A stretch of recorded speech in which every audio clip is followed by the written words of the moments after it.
Madam ఏకంగా తండ్రినే భయపెడుతున్నారని అనుకున్నారంతా. అన్నకు ముళ్ళలా తయారైంది అనుకున్నారు. కానీ కట్ చేస్తే ఇప్పుడు మేడం ఒంటరి అయిపోయినట్లు కనబడుతోంది. తన పార్టీ బీఆర్ఎస్ నుంచి ఒక్కరంటే ఒక్కరు కూడా మద్దతు ఇవ్వడం లేదు. అనుచితమైనటువంటి వ్యాఖ్యలు ఒక ఇంటి ఆడబిడ్డగా నా మీద చేస్తే యావత్ తెలంగాణ బాధపడి అనేక మంది ఎక్కడికక్కడ డైరెక్ట్గా రియాక్ట్ అయినారు. మరి ఏమైందో ఏమో నాకు తెలియదు, కానీ బీఆర్ఎస్ పార్టీలో ఉన్న అన్నదమ్ములకు వాళ్ళు మాత్రం ఎవరు రియాక్ట్ కాలేదు. పైగా కవితక్క కేవలం జాగృతి పేరుతోనే ఏ కార్యక్రమమైనా చేస్తోంది. టీజేఎస్ తెలంగాణ జాగృతి సమితి అనే పేరుతో నడిపిస్తోంది. బీసీ రిజర్వేషన్లపై 72 గంటల దీక్ష ప్రారంభించిన వేళ కూడా ఒంటరి అయినట్లుగా కనపడుతోంది. కేవలం ఆమె మనుషులు తప్ప ఇంకెవ్వరూ అక్కడ కనబడలేదు. మాజీ మంత్రి జగదీష్ రెడ్డి ఎపిసోడ్తో కవిత పవర్ తేలిపోయింది.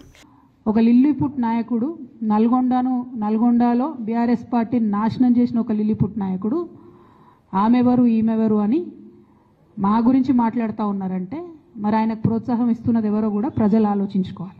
ఇవాళ నల్గొండ జిల్లాలో ఒక సీటు కూడా రాలే. ఆయన సీటు సావు తప్పి కన్నులొట్టవైన చందంగా చివరి నిమిషంలో అనుకోకుండా గెలిచినటువంటి సీటు.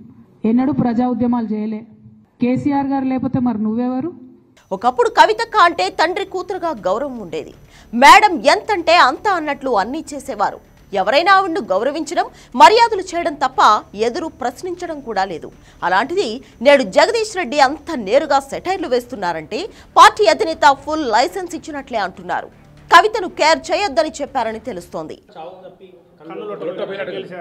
కావచ్చు, కొంతమంది అసలే గెలవలేదు కదా, దాని గురించి లేవుతారు. మరి అంటే రాజకీయ పద్ధతిలో చేతుల్లో ఎమ్మెల్సీ కవిత పోయిదో ఏదో గెలిచినా కదా, మరి అసలే ఓడిపోవడానికి వచ్చాడు పేరు మీరు, అదెందుకు జరిగింది? ఈ విషయంలో కేటీఆర్ సక్సెస్ అయినట్లే కనపడుతోంది. కేటీఆర్ మొదట్లో రెస్పాండ్ అయినా తర్వాత మౌనంగా ఉంటున్నారు. కానీ జరపాల్సిన పావులన్నీ జరిపేసి కవితకు చెక్ పెట్టేశారని అర్థమవుతోంది. అయితే కవిత ఇప్పుడు లేటెస్ట్ గా హరీష్ రావును టార్గెట్ చేసింది. జగదీష్ రెడ్డి అలా మాట్లాడడం వెనుక హరీష్ రావు ఉన్నారని మేడం ఆరోపణ. ఓ పెద్దాయన అంటోంది కానీ పేరు చెప్పలేదు.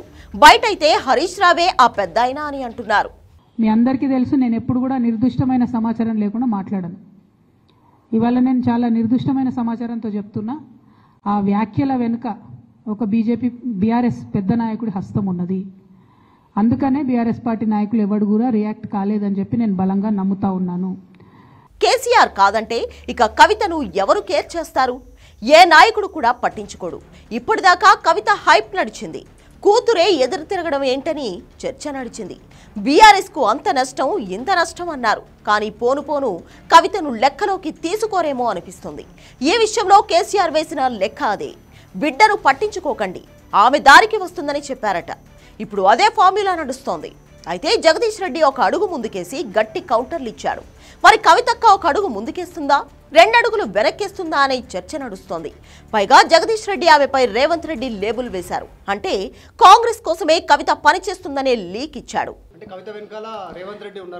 ఆమె నేనేమంటున్నా, వారు ఉపయోగించిన పదాలలో ఈ మధ్యకాలంలో ఆ పదాలను ఉపయోగించింది మొదటగా రేవంత్ రెడ్డి, తర్వాత రాధాకృష్ణన్. అదే పదాలని ఇవాళ మీరు వారి మాటల్లో చూశారు, మీకు స్పష్టంగా కనబడుతుంది. దీంతో బీఆర్ఎస్ వ్యూహం కూడా బయటపడింది. తమ శత్రువులతో కవితను కలిపేస్తున్నారు. బీజేపీ వైపు మాత్రం కాదు, అంటే బీజేపీతో మాత్రం వైరం కోరుకోవడం లేదు బీఆర్ఎస్. ఒక పక్క బీసీ రిజర్వేషన్లు ఇచ్చేశామని కాంగ్రెస్ చెప్పుకుంటోంది. ఇంకోవైపు బీజేపీ అది సాధ్యం కాదని లెక్కలు చెబుతోంది. బీఆర్ఎస్ ఇదంతా నాటకం అంటోంది. మధ్యలో కవిత వచ్చి బీసీ రిజర్వేషన్లు అమలు చేయాలంటూ దీక్ష చేయడం పెద్ద ఫార్సే అంటున్నారు. కవిత కార్యాచరణ అంతా గతంలో షర్మిల తెలంగాణలో చేసినట్లే ఉందని కామెంట్లు వస్తున్నాయి. చివరకు బాపుతో కాంప్రమైజ్ చేసుకోక తప్పదనే కామెంట్లు అప్పుడే వస్తున్నాయి.